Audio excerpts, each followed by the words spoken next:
O Moído do Dia. Informações sobre o que acontece diariamente na cidade e região. É um moído, é um moído, é um moído. É um moído, é um moído, é um moído. É um moído, é um moído, é um moído. Simbora, rapaz, com o moído do dia de hoje. Agora são 7h28 na cidade. Olha, presta atenção, que hoje o nosso assunto é sério, viu? Sério, seríssimo, rapaz. Porque, olha, uma ocorrência que chamou bastante a atenção foi a de um menino de 10 anos de idade que foi apreendido pela Polícia Militar aqui em Caruaru, portando 1 quilo de crack. De acordo com a Polícia Civil, a droga pertenceria à mãe da criança. Viliane Gomes está chegando, vai trazer mais detalhes sobre esse caso. Inclusive, ela está acompanhando, né, de perto essa situação. Inclusive, vai trazer a fala de um especialista. Bom dia, Viliane. Bom dia, Lucas. Bom dia a todos que nos acompanham no Café Forró e Notícia. Hoje nós vamos conversar com Nivaldo Júnior, conselheiro tutelar, que vai abordar um pouco sobre o assunto recente de uma criança de 10 anos que foi apreendida com 1 quilo de crack no bairro Boa Vista. Bom dia, Nivaldo. Seja bem-vindo à Rádio Cidade. Nivaldo, o conselho foi acionado nesse caso? Bom dia, ouvintes da Rádio Cidade. Então, nos casos de situação de ato infracional cometido por criança, são aplicadas medidas protetivas, que cabe ao Conselho a aplicação dessas medidas também. E no caso dessa criança, foi noticiado o Conselho, essa criança foi entregue a familiares sob termo de responsabilidade e o Conselho aplica as outras medidas protetivas de orientação e de encaminhamento ao sistema de garantia de direito para o acompanhamento da criança. Nivaldo, nesse caso específico, de acordo com a Polícia Civil, a suspeita é de que a droga pertencia à mãe dessa criança. O Conselho Tutelar age de alguma forma para que a criança não tenha mais contato com a mãe, para que ela não seja mais exposta a situações como essa novamente? Veja, a questão, nesse sentido, cabe à Justiça. O Conselho é a aplicação de medida protetiva. Lógico que a gente entende que a criança, o melhor ambiente para a criança é no seio familiar, né? Mas o segurança com sua integridade física, moral e psicológica. No caso, essa mãe deverá responder ao processo e ser trabalhada para que seja ressocializada, para que continue com sua criança, mas que não coloque ele na mesma situação que estava colocando. Que ela venha diferente, se a Justiça entender que ela houve a mudança para o retorno do seu filho. O Conselho Tutelar é sempre acionado em situações como essa? É rara essa situação da criança estar no ato infracional. Você pega em flagrante nesse sentido do ato infracional. Muitas vezes é chamado também de câncer, situação de abandono incapaz. Mas toda vez que as crianças foram levadas por essa situação, o Conselho Tutelar é acionado por seu órgão de proteção de direito de criança e adolescente. Então, todas as vezes que for acontecer, o Conselho tem essa notícia. Nivaldo, quando a gente souber de situações como essa que violem os direitos das crianças e dos adolescentes, como a gente faz para entrar em contato com o Conselho Tutelar? Tem uma importância, Juliana, a participação da sociedade quando vislumbrar essas situações de fragilidade, de violações de direito de criança e adolescente. Então essa denúncia pode ser feita ou anônima ou pode ser também identificada. Pode ir na sede do Conselho Tutelar, que fica na rua Rodrigues de Abreu, 101, Maurício Nassau. Pode ser feito por telefone, o 983843488. Pode ser feito pelo Disque 100, 190. E se não souber o telefone do Conselho, pode procurar um posto de saúde, um CRAS, um CREAS, que eles tenham contato com o Conselho para ser feita essa denúncia. Nivaldo, eu gostaria que você reforçasse para os ouvintes, mais uma vez, a importância do Conselho Tutelar para proteger as nossas crianças e adolescentes.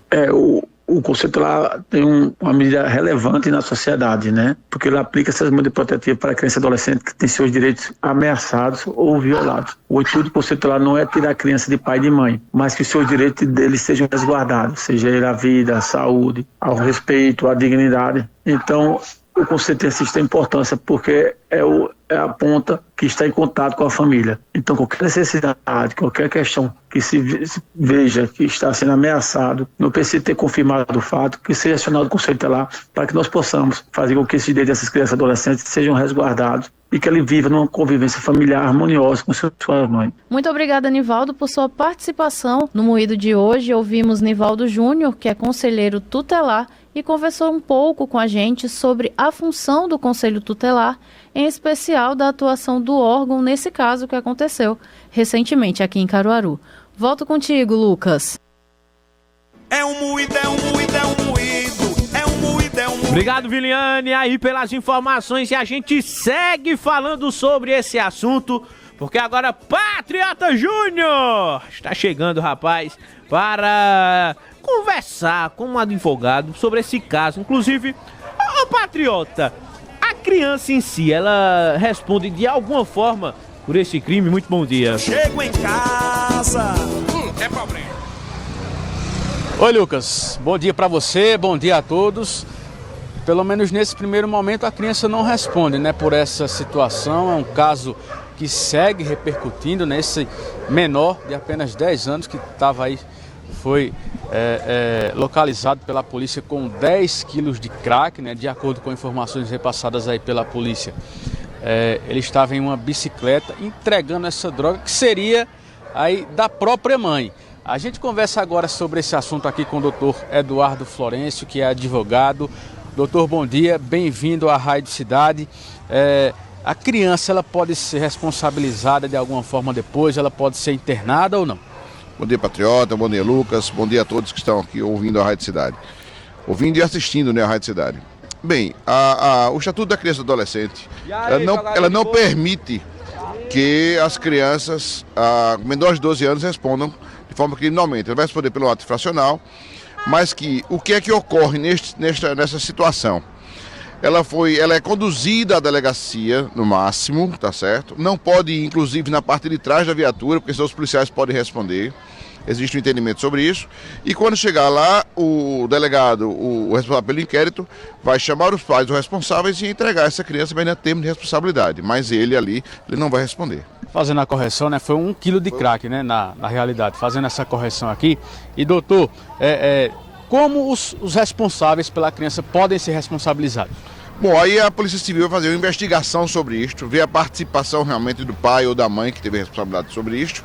Pode entrar aí com relação à corrupção de menor e também tráfico de drogas, né? Porque a lei do tráfico, ela fala inclusive portar, guardar, armazenar essa questão da droga em sua residência.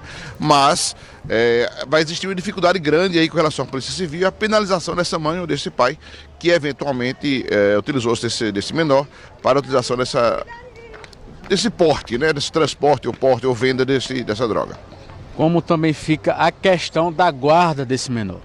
Bom, aí o Poder Judiciário vai começar a atuar, o Ministério Público vai atuar com relação a isso, também irá atuar ao Conselho Tutelar para analisar a situação de vida daquela família, daquela situação, para que a partir daí seja emitido um parecer, posteriormente a isso, junto com o Ministério Público, para ver se existe a necessidade de retirar a guarda daquele menor, daquela família que está em situação de vulnerabilidade. Patriota. A população que notar os direitos de uma criança ou de um adolescente aí sendo violados, ela tem que denunciar, né?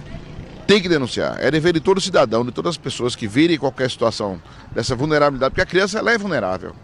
Né? Então, assim, ela deve ligar para o Disque Denúncia, o 719-4545, ou também para o 181, que fala especificamente com relação aos direitos dos adolescentes quando são violados. É muito importante que você, cidadão, que você, cidadã, faça parte dessa rede de proteção às crianças e assim evitemos que fatos como esse aconteçam, que é um fato, inclusive, que teve repercussão nacional. É verdade. Lucas chamou lá no estúdio. Ô Patriota, a minha dúvida é a seguinte: se houver uma constância, né, essa criança acabar sendo pega mais uma vez, transportando droga, alguma coisa do tipo, como é que a justiça deve fazer nesse momento? Até porque a criança já foi pega uma vez com esse 1 quilo de crack, e se tiver essa constância, como é que fica a questão jurídica? Eu não ouvi toda a pergunta. Se tiver circunstância, né, Lucas? Deu uma cortadinha aqui, essa resposta é a pergunta, né? Se tiver uma constância, Patriota. Por exemplo, ele for pego mais uma vez transportando droga, ele for mais uma vez a polícia levar ele à delegacia, como é que a justiça deve se comportar? A recorrência, né? Se tiver uma constância, mais casos, né, com a mesma criança. Certo. Existe um entendimento que a partir da terceira vez dessa recorrência, dessa situação, ele pode começar a receber realmente medidas de atos infracionais, como ser internamento e outras situações. Mas isso aí vai também levar do entendimento do delegado tá? Que preside o inquérito, que vai receber aquele menor naquela situação, vai depender do Ministério Público, promotor de justiça que vai acompanhar isso aí, e também do juiz da vara de infância e juventude, para que haja realmente internação daquele menor. Agora, as dificuldades com relação a isso são grandes, porque o entendimento da maioria dos casos é que menor de 12 anos não deve ser internado. Perfeito, obrigado pelas informações, doutor Eduardo Florencio, advogado aqui conversando aqui com a gente, de um caso que chamou muita atenção, que repercutiu Sim.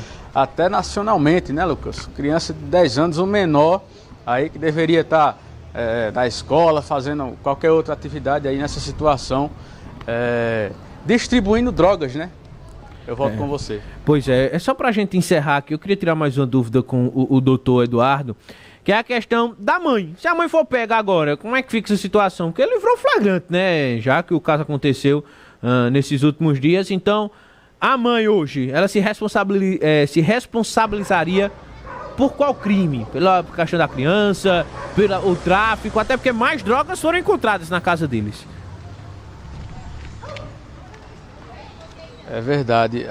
O Lucas pergunta lá sobre a responsabilização da mãe, né? Que ela livrou o flagrante, de que forma ela seria responsabilizada agora se fosse presa? Bom, ela, como você disse, né? A questão da prisão dela, hoje, nesse momento, vai depender muito de um pedido do Ministério Público e de uma aceitação desse pedido pela Justiça.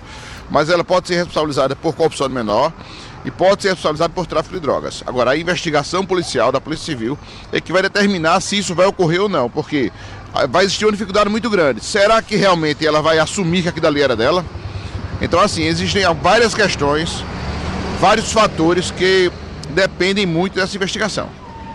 A gente vai seguir acompanhando aí, né, Lucas? Beleza demais, valeu, patriota, obrigado aí, doutor Eduardo Florencio, né, trazendo uma análise mais jurista, né, uma análise mais crítica desse assunto que repercutiu bastante, que foi a prisão na apreensão dessa criança de 10 anos de idade que estava com 1 quilo de crack na Coab aqui, né, no bairro Boa Vista. Rapaz, estava ali andando de bike e ficou em atitude suspeita e acabou, né, sendo apreendida. E claro, a gente vai seguir trazendo mais informações sobre esse caso. Zap Zap da